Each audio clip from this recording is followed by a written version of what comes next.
Apaan tuh toh? Perempuan suka es krim dan coklat, tapi lebih suka kepastian. Tuhan menciptakan tangis perempuan agar laki-laki melupakan tangisnya sendiri. Tapi ini loh, ada yang legendaris. Apa yang disampaikan oleh seseorang pemikir, melihat apa yang disampaikan Kartini, maka dia kalimat yang sangat luar biasa. Apa? Habis gelap, terbitlah terang. Ya. Saya tahu itu maksudnya. Kau tahu apa-apa tahu. Habis gelap terbitlah terang. Itu sebenarnya menggambarkan nasib orang seperti saya. Jongos seperti saya. Hubungannya apa? Habis gelap itu maksudnya tidak punya duit. Ya toh? Terbitlah terang itu kalau sudah terima gaji. Alah. Ya nah. Makanya pendidikan itu penting, kalau enggak ya kayak Iya, Doro konsisten menunda gaji. itu merupakan, tahu nggak ya? Surat Kartini itu merupakan sudah menjadi apa tuh? Kayak semacam ikon ya dari sebuah keinginan masyarakat, dalam hal ini perempuan, ya kan? Juga bisa sejajar. Dan yang menarik adalah dari ikon ini kan adalah bahwa apapun masalah yang terjadi, yang dihadapi perempuan di negara ini misalnya, kita tidak boleh menyerah dan harus berani gitu. Jadi menghadapi macam-macam hal. Taruhlah sederhana saja, undang-undang penghapusan kekerasan dalam rumah tangga misalnya itu, Ndoro. Itu tahun 2004 dilahirkan di Indonesia. Dulu 7 tahun yang sebelumnya, kita tidak pernah berpikir akan ada satu undang-undang di negara ini yang bisa mengatur mengenai kekerasan yang terjadi dalam rumah tangga.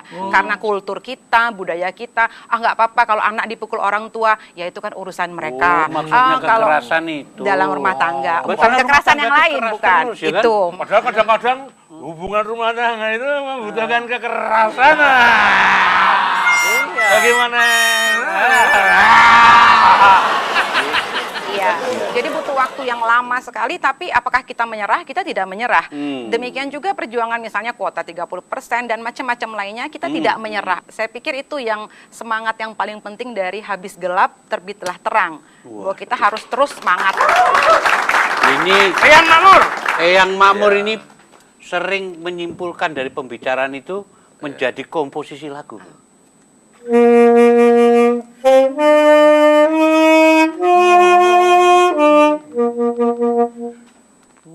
Putri sejati. Nyanyi bareng yuk. Putri Indonesia, harum namanya. Lo baru tahu namanya sih. Ternyata namanya sih Harum. Waktu kecil manggilnya Rum. Itu kesimpulan, tapi saya ada catatan tuh Mbak Valen. Kenapa kok setiap kali kita dengar KDRT ya, kekerasan dalam perempuan, pertama saya selalu ingat KD, yaitu Krisdayanti.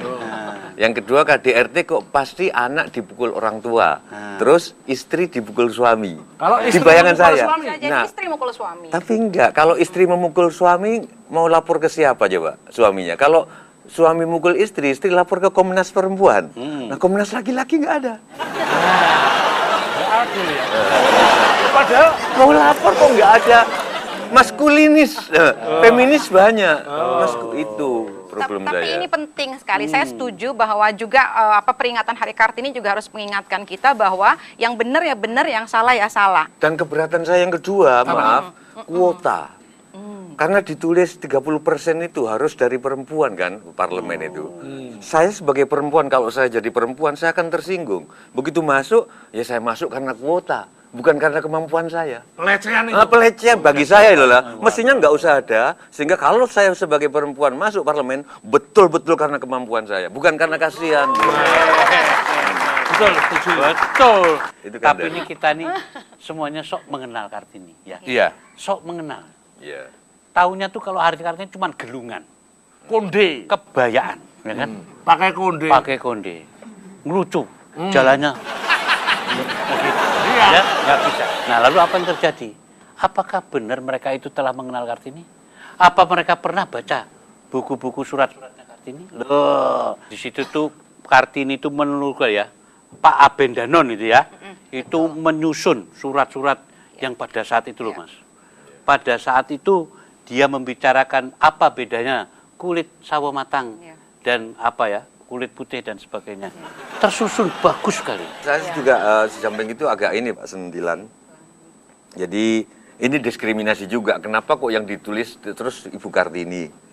Padahal kakaknya itu ada filsuf yang tingkatnya dunia loh. Sosro Kartono. Kenapa nggak pernah kita singgung-singgung? Dia terakhir hidup di Bandung. Dia seorang semacam tabib juga. Tetapi dia menguasai banyak bahasa dan dikenal di Mandor Klungsu. itu. Saya kira Mulurut tanpa bolo, menang tanpa ngasorati. nah itu dari Sosro Kartono. Jadi saya kenapa kok cuman Ibu Kartini yang ngetop itu saya agak. Padahal ini kakaknya juga. Nggak, kalau saya boleh berpendapat, ada satu suasana yang membentuk orang itu berhati mulia. Ya. Jadi suasana dari kakaknya aja begitu arif bijaksana, pasti adiknya tuh kena bau-baunya juga kan?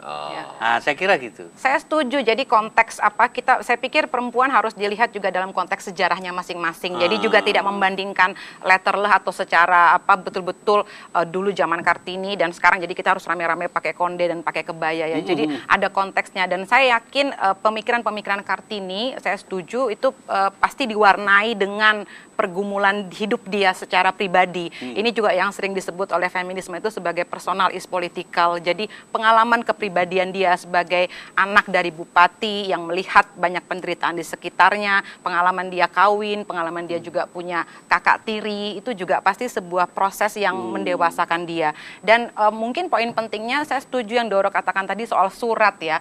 Ini menarik karena memang banyak perempuan juga tanda kutip malas bersuara, tapi kemudian juga malas menulis. Jadi kan ini bersuara kok saya agak keberatan, Dor. Menurut penelitian terakhir, statistik, perempuan itu menggunakan kata-kata itu 20.000 per hari. Laki-laki cuma 7.000. Kok malas bersuara maksudnya gimana? Maksudnya gini, dalam banyak apa, taruhlah kita kalau bukan perempuannya malas ya, tapi artinya ruang-ruang untuk perempuan berbicara, mengemukakan kebutuhannya, pengalaman itu sangat minim. Kalau fisik bersuara gitu. Ya saya sih sekarang beruntung ya ada di antara 3 cowok ini gitu. Tapi kan yang lain kan belum tentu. Itu bukan kemudian, cowok, itu agak diragukan. Ini bukan cewek, bukan cowok ya. Tapi cewek. Nah, tapi yang dilakukan oleh Kartini menurut saya menarik. Penjara fisik yang membuat gerak dia begitu terbatas itu dilampauinya dengan menulis. Dia membuktikan bahwa pena pun menulis pun itu adalah cara saya untuk berjuang. Dan saya pikir seorang feminis tidak harus mengatakan bahwa kalau demonstrasi di depan DPR itu hebat, kalau nulis tidak hebat. Sebetulnya menurut saya sih semuanya hebat ya. Istri saya nulis terus. Iya betul. Tiap hari ya. Iya. Tiap hari istri saya nulis. Iya. Tapi Lun, Apa? ini kalau orang nulis terus orang tahunya gimana? Apanya? Bagaimana menyiarkannya kan? Iya. Ya gimana tuh? Soal apa? Ya itu kan kalau menulis terus, ya kan? Kapan diumumkannya kan gitu? Nah itu persoalannya. Saya itu sedang membayangkan. Raden Ajeng Kartini itu dulu menulis terus. Ini jangan-jangan Kartini mengeluarkan surat-surat itu untuk diumumkan hari Jumat saja. Kok ketemu Jumat kenapa? Hari apa coba pantasnya? Karena akhirnya kan menjadi inspirasi manusia hari ini. Apa itu? Setiap hari Jumat langsung itu ada surat yang diumumkan Oleh KPK. Surat sprindik lahir muncul saben Jumat, inspirasi dari Raden Ajeng Kartini.